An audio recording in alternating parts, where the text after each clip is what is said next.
Yeah, hi and welcome everybody to today's live show. Let's create impact meeting with Changemakers. Today we have the honor to talk to David Freiberg. He's in Boston. Hi David, how are you doing? Hi Philip, thanks for having me today. I'm good. Thanks for being here. And yeah, I'm really happy to be able to talk about a new methodology that you guys over there developed. So I'm really excited to know what it's more about, and I'm happy to also see some current trends on ESG finance. ESG stands for environmental social governance, some term that you maybe heard about, maybe not. So today we will clear up some things about terminology also and current trends. We maybe debunk some myths around impact investing, if you want to say so. So today we have David here as the expert on all of that. So we all can learn a lot, I think, today from him. So first thing we're going to do is meet David, see where he's coming from, what he's doing, and where they are, or where you want to go. And then we talk about the impact weighted accounts and current trends in ESG finance. You all have chances also to drop your questions already, doing everything in the chat. But of course, when we have the Q&A session, feel free to write everything in the chat you want. And if there's enough time, maybe we can also allow some to open the mic if it's necessary.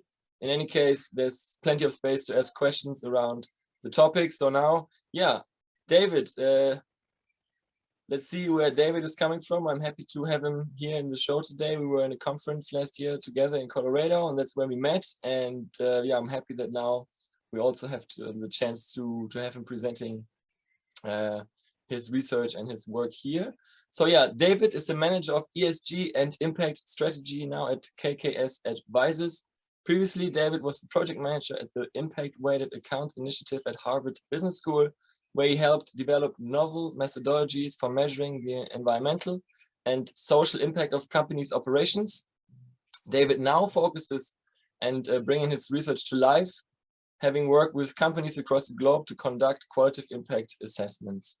David was also a member of ESG practice group at Paul Weiss and Rifkind, Wharton and Garrison Partners, where he advised clients on ESG standards, market trends, and emerging developments with a particular focus on quantitative analysis of ESG metrics and best-in-class practice. So you have already a little bit of idea what it's going to be about today. So we're going to talk about impact, how to measure our impact, and actually we talk about best practice cases. And but I don't want to spoil the presentation, so let's talk about David. Hi, first again, thanks for being here. And I remember when we first met, also talking about the event, you actually told me that you weren't going to be an economist, but you were maybe going to even run the medical career. So how come the change, and what brought you into measuring impact, talking about sustainability, and bringing change forward? Well, like I think all good things in life and that happen, it's that the change was just being in the right place at the right time at the end of the day. I was lucky enough about 6 years ago to start working with Professor George Serafin at Harvard Business School.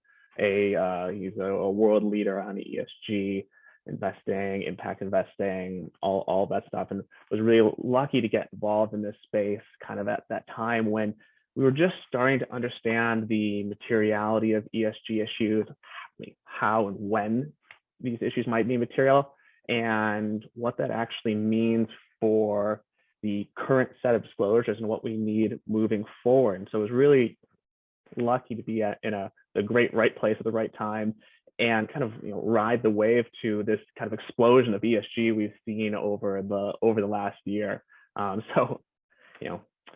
It's a truly just fallen into things at the right spot. Interesting though.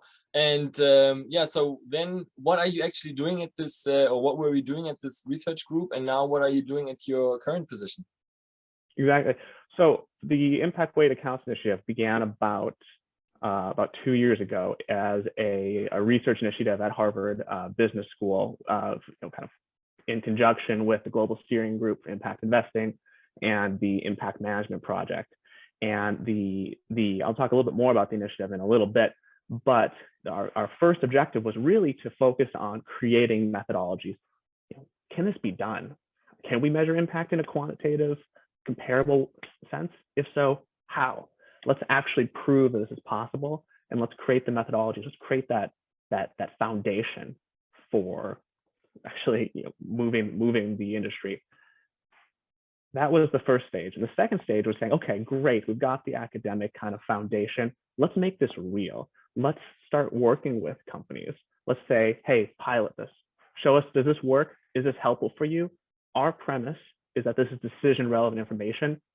Help us prove this. And that was kind of stage two. And it was an incredibly exciting and just wildly rewarding part of the work. And something really happened about 6 months ago. We stopped having companies come to, well, first of all, we stopped having to go to companies being like, hey, will you pilot this? Please pilot our work for us. We had companies coming to us saying, hey, how do we get involved? How can we pilot? And then the big change was companies coming to us saying, you know what? We have this problem around, we're trying to measure this impact here. We think this is relevant. We think your methodology could be really helpful for us. Can you help us do that? And that's when we realized that deep engagement's happening.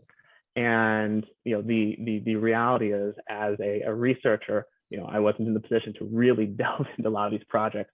So I've moved into a little bit more of a consulting role to actually help companies make this real, integrate this into their business operations, and to actually try to bring the impact weighted accounts thinking to scale. It's quite interesting what you say there, and I'm happy to hear that, actually, because on my side, I also have the impression that we're now in the time where, from having to preach and convince people to be sustainable and to look at their ESG impact, if you want to say so, that now the willingness is there, but how do we get there? And also we need tools, and we need to train people to implement that change. The willingness is more and more raising, also because the benefits are there, and also mostly the benefits of or the risk of non-complying with new standards and new laws, and all these kind of regulations that are also now coming regarding our ESG impact and sustainability. We talk about the Green Deal and all kinds of things.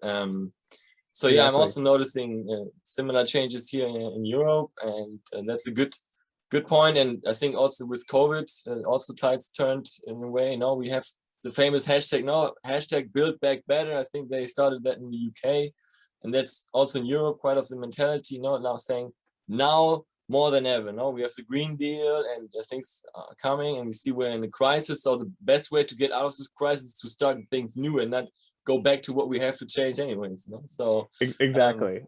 The momentum's changing. I mean, even just looking at this last week, you have, just on the environmental side, the court cases against Shell and the investor kind of rebuke of Exxon. I mean, this is things are moving. These are things that have been taking years and years to get to this point, but truly an inflection point. This is on the environmental side where a lot of work's been done. But my hypothesis is that we're going to start seeing similar things with social issues, which have kind of historically been the forgotten child of the ESG equation. But it's the ball's moving, and things are moving quickly. Yeah, it's interesting also that you bring up. Last year we saw the social justice movement really present everywhere for the unfortunate tragic events. So it's also something I like to stress out too. When we talk about sustainability, maybe we have only the ecological sustainability in mind, climate change, loss of biodiversity, microplastic, but we kind of forget maybe that the social part and the democracy part maybe, and the have like a voice, and we have a collaborative working and things, like all these kind of aspects which are crucial for change to happen on this level. And that's exactly why we need a balanced and weighted accounts, and that's actually a great transition to let you have the stage now for presenting us the impact weighted accounts, where from the name you can all assume it's a methodology that combines different approaches and tries to balance the picture. So, but for this we have the experts, so I'm going to be quiet now and hand you over the stage. And I'm really looking forward to now to your presentation. Fantastic. Let me just share the screen up.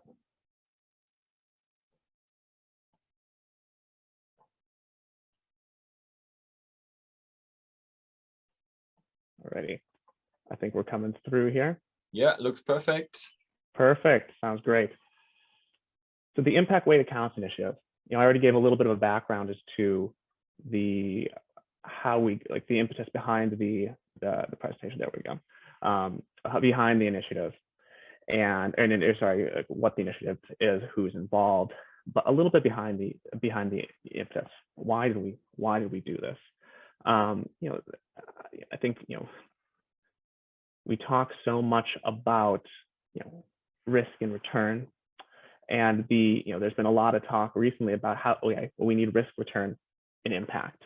And the reality is currently companies are only rewarded for that return aspect. So if this is like a risk return, if these are risk adjusted returns, companies are really only rewarded for the positive value that they're created to equity holders. It doesn't really matter if there's an additional positive value being created in society, or negative value value being extracted from society. It's not really part of the equation in how companies are rewarded.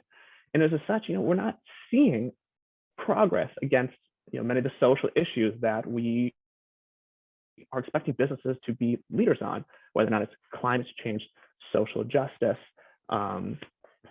improving equality, action against the SDGs.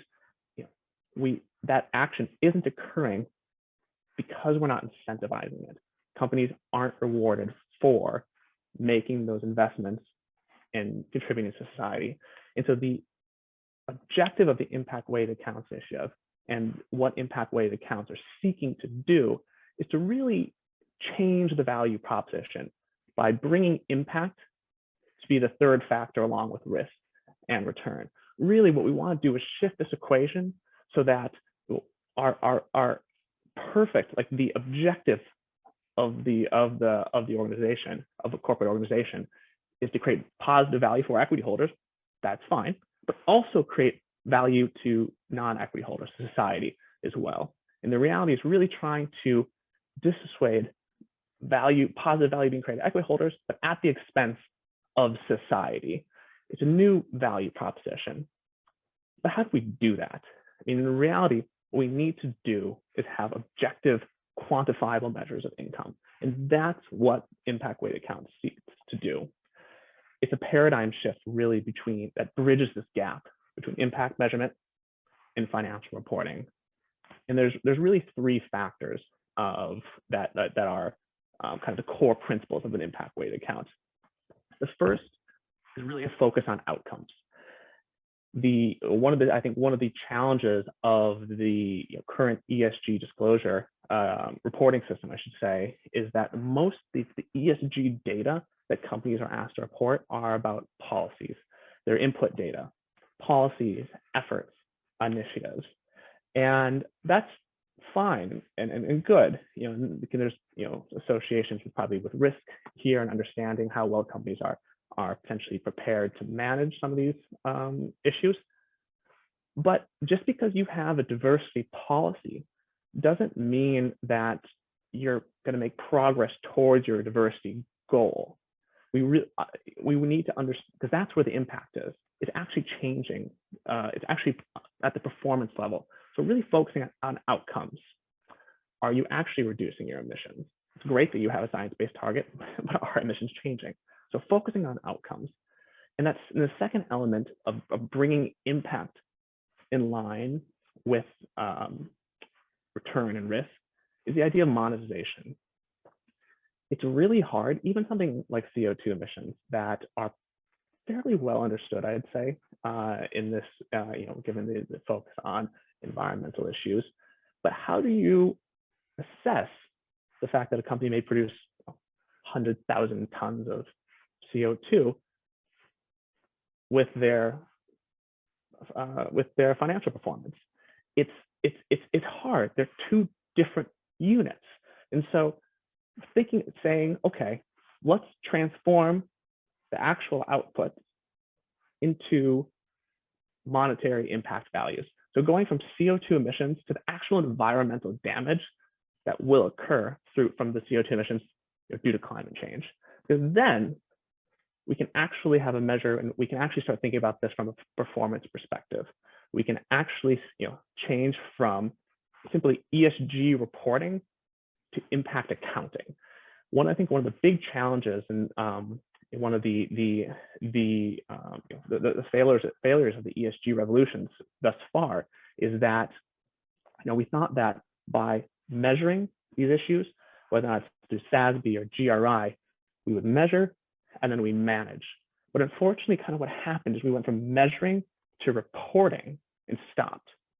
What we need to do is go all the way to managing.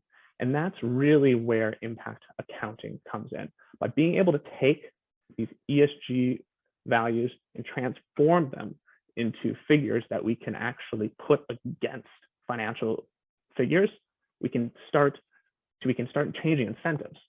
We can recreate contracts. And once incentives have changed, behaviors will change. And that's how we will actually end up with the outcomes that we want, where companies are positively impacting society. Well, what does this look like? What is the impact weighted accounts actually? What do they actually look like? The impact weighted accounts initiative is actually broken down impact into three dimensions, non-exclusive buckets, I will say. The first is around environmental impact. What's done there is really looking at climate change costs and the impact of these corporate operations on human and ecological well-being. The second bucket is around employment impact, really saying what's the impact on employees and the broader community through the process of hiring and the other benefits that come through employment practices.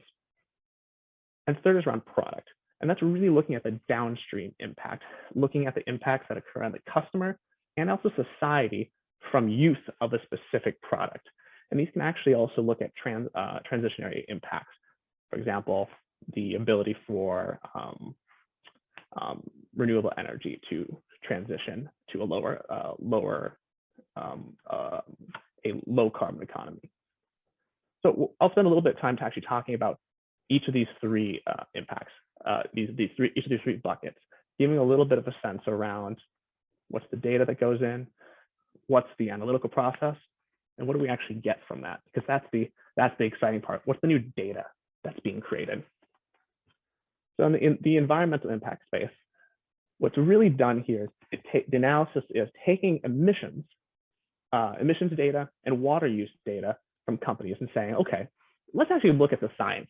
What does the natural science research say is the cost of additional production of some of these greenhouse gases?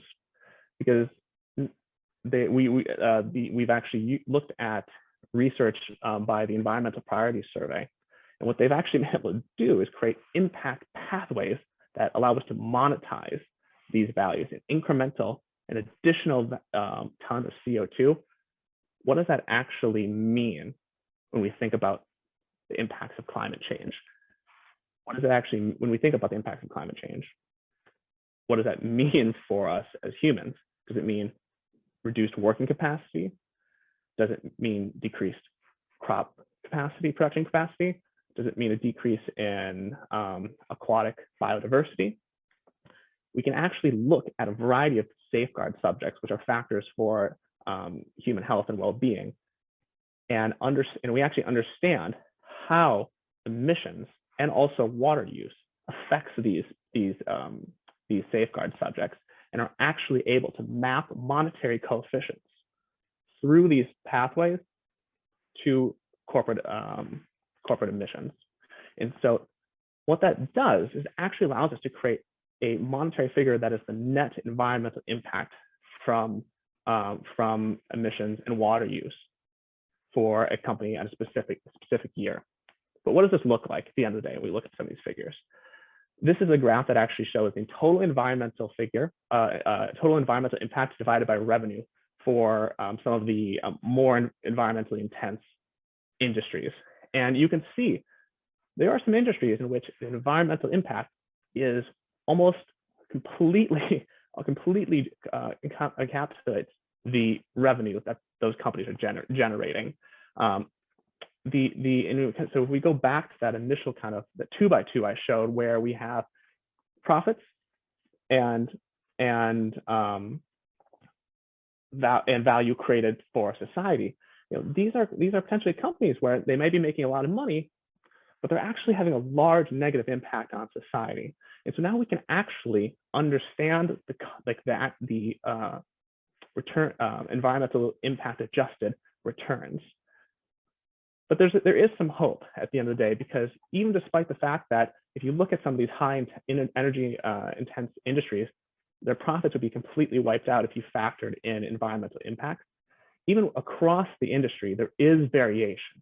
There are some good performers relative to the rest of the industry. And so there's an opportunity for competition here. There's an opportunity for companies to compete to be the best environmental performer. And we're not really arguing here that the attribution, that there'll be 100% attribution from environmental impact to these companies. What we're really saying is that this is just important information for investors to understand, that there are potentially hidden liabilities that exist with regards to the revenues that are being generated by these companies, and that as society changes their expectations around what's an acceptable environmental externality, this could actually result in major financial repercussions for some of these companies. So looking at the employment side, because this is something where there's the social side, as I mentioned earlier, there's a lot less work on. We break down employment impact. Employment impact is tricky because it's personal. Everyone has something that matters to them a little bit more because everyone has a unique employment experience. And so we thought about saying, okay, let's identify the buckets of employment impact that are comparable across the world, across cultures, across geographies, and across people. And so what we identified is about 6 different categories of employment impact. The first, wage quality. We look at how much you get paid. How much are the companies paying their employees? But then we bring in the quality element here. We say, okay, great, you pay a lot in salaries. Well, are the salaries above a living wage? Are they equitable at a certain job level? Are men making the same as women? Are women making the same as men for a specific job? Also, you may pay a lot of salaries, but are they actually just to a few individuals where maybe these people are making $10 million, something like that. Maybe that's not a one-to-one impact value. Let's think about actually a marginal return function for impact. We also look at elements around career advancement. I mean, there's a lot of thinking, a lot of the most common ESG data are just looking at training data. How much do you spend on training? How many hours a year do you train your employees?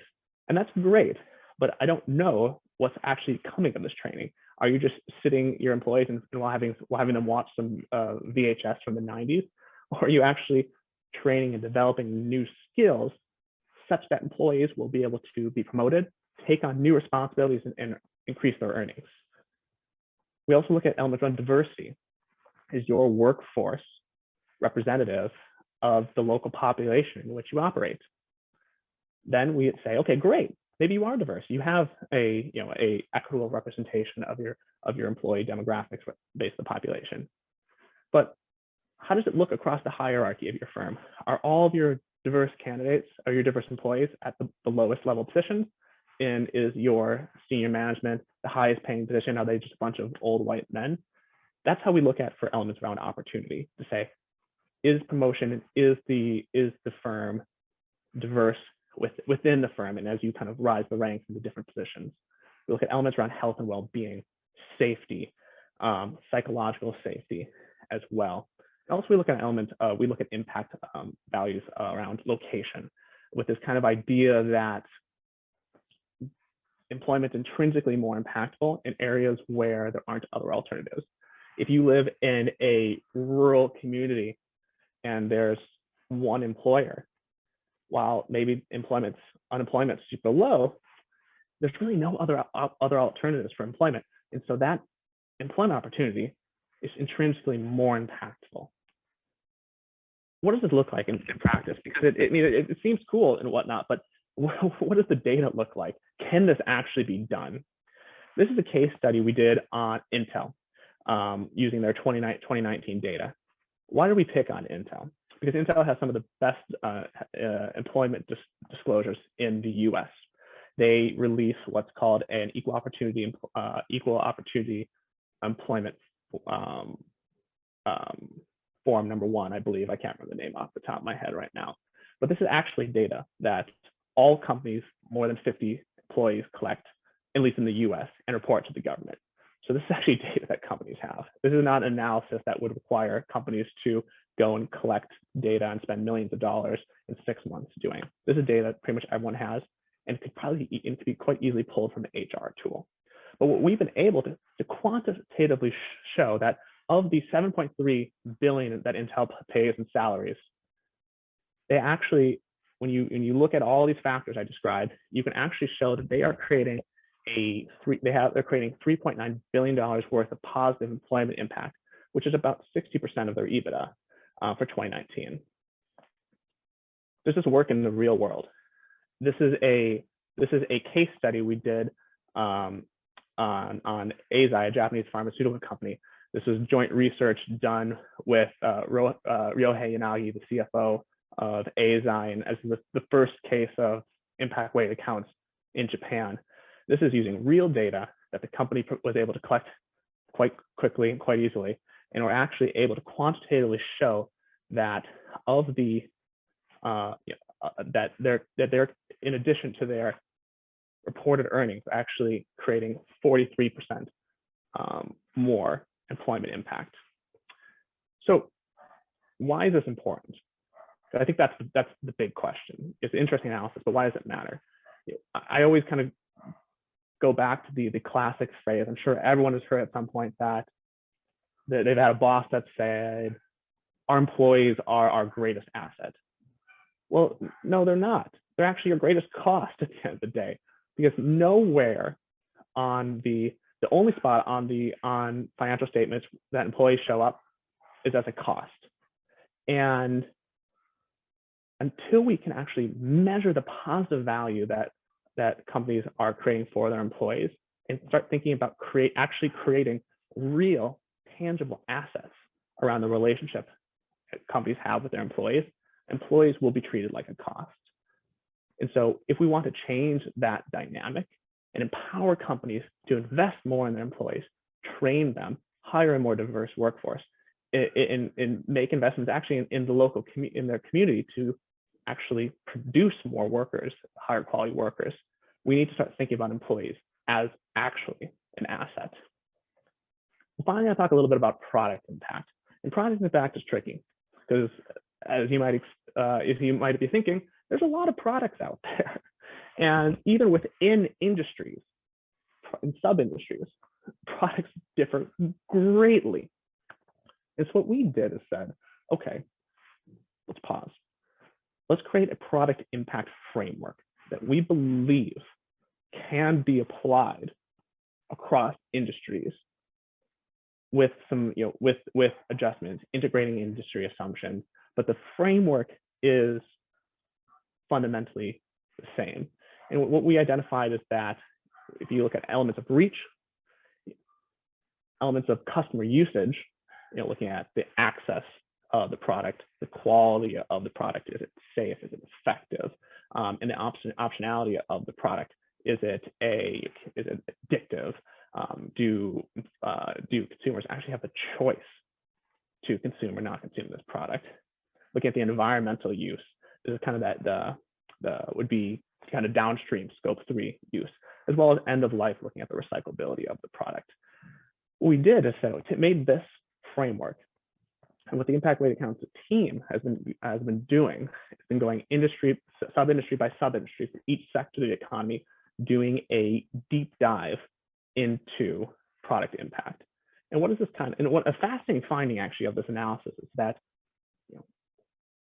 what's the data you need? You don't actually need new ESG data. Operational metrics drive the vast majority of this analysis. Here's an example from the automobile industry. you look at like vehicles sold, maximum mileage, maintenance costs, whatnot. All of these are actually operational data that describes that any company will collect, any company has.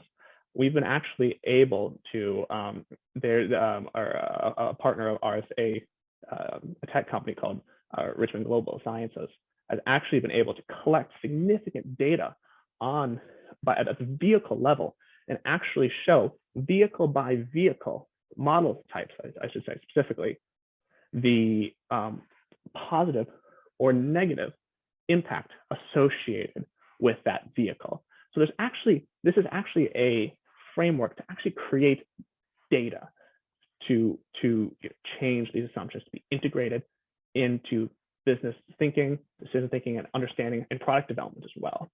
And that actually kind of gets to the last thing I want to talk about is current applications.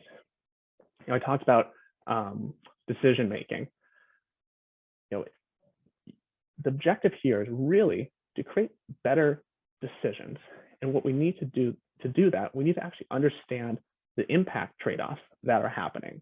An example of that, actually, I think there's someone from Fresno County on the call here. A partner of the Impact Weighted Accounts Initiative, Fresno County, California, is actually, hey Chris, they're actually using this impact methodology to assess the businesses that want to come into the community and understand what's the impact that you're going to be creating for society in addition to the financial value you're creating, and actually using that in their decision-making process to bring in business. On the report, also this is a reporting tool. A lot of companies struggle to effectively communicate their impacts to stakeholders, whether or not it's equity or non-equity holders. This is a tool to facilitate that process. I mentioned Eisai, the Japanese pharmaceutical company that we're working with. They are actually going to be using this methodology to report to their investors, actually show the value that's being created through these impact initiatives, and how that actually relates back to the business from a strategic planning perspective. Another partner that has worked with the Impact Weighted Accounts Initiative, Acciona, a Spanish infrastructure and renewable energy company, has actually used this to identify opportunities for future growth and to drive future impact. So it's really, truly just a value creation model, an internal management tool, if you will. And actually on the management and monitoring perspective for external, for investors and kind of external overseers, if you will, of corporate operations, we've been working with BlackRock, and they've actually used the employment impact framework as a tool to guide their stakeholder, their investor advocacy practices, to guide their portfolio companies to improve their employment practices, to really say, this is the analytical, this is what I want from you, this is the analytical process, and this is how I'm going to assess you. So that's a key aspect in how we think about creating incentives in that management and monitoring phase for investors. So I will stop there, and we can open up some questions. But there's one thing I do want to add, and I always really think this is a fascinating quote for this kind of thinking. John Maynard Keynes, it's a quote by him that it's better to be roughly right than precisely wrong. And by not measuring impact, I can tell you we're precisely wrong, because everyone has impact.